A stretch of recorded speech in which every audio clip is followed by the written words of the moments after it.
This week in Texas politics, dominated once again by the tragic school shooting in Uvalde.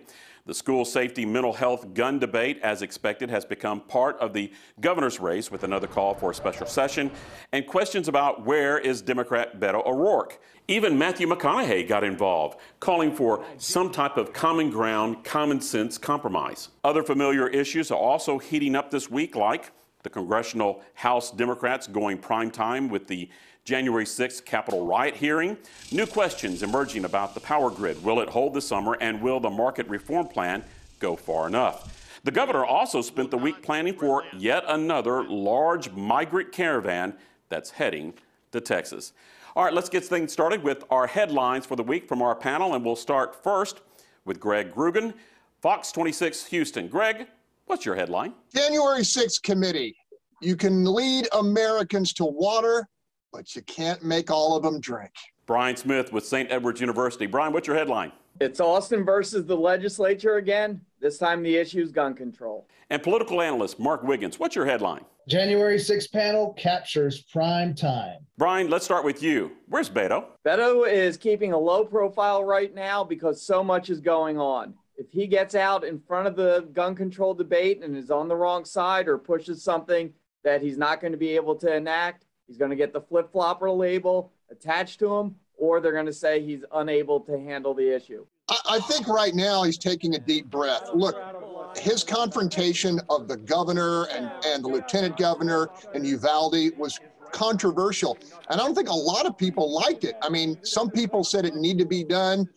I think he's got to step back and see if this is a winning issue for him. I think ponying off of what Brian and Greg just said, you know, a lot of people, I think, viewed Beto's positions on guns as a liability early on in this campaign. But it may well be that the pendulum has swung back in his direction, and he is out front with a popular message now. The question is, does that keep through November? Here's a question for all three. Do we have gun reform this summer, or do we see grid reform stick? Neither. Neither's going to happen. Zero chance of the special session. They'll wait till January. Does the power grid and this migrant caravan become the new big issue of the summer and starts pushing the gun debate away until next year? The Texas grid's kind of like my 2006 Camry. It runs good right up until it doesn't. The main problem is that the energy market is still designed to incentivize scarcity. And until that market is redesigned, we're going to continue to ride this nice edge where we're wondering, will we keep the power on? I think immigration becomes an issue if the Biden administration fails to make good on their promise to address those root issues that they talked about in 2021. So is the big political gorilla of the summer inflation, the economy? I talk to people in my newsroom. I talk to people in the street, and their budgets are being squeezed hard. They're canceling vacation plans. Mark, does education get any traction this summer going into the fall? If that anger continues through to the fall, then yeah, I think you could see this making a big impact on the elections. But to your point, you know, I think the 800-pound gorilla in this upcoming election is still the economy. Brian, the governor directed TEA to create a school safety chief position to make sure that all school districts are following safety protocols that the legislature has enacted. Is that a win for him? Well, it's a win in the sense that he's showing action, but it's still not going to be enough to really address the issue, especially among his critics. He's going to say, listen, we're doing something, but I still think for right now, like Mark was saying, there's a big push to do more, and he's going to eventually have to address that issue.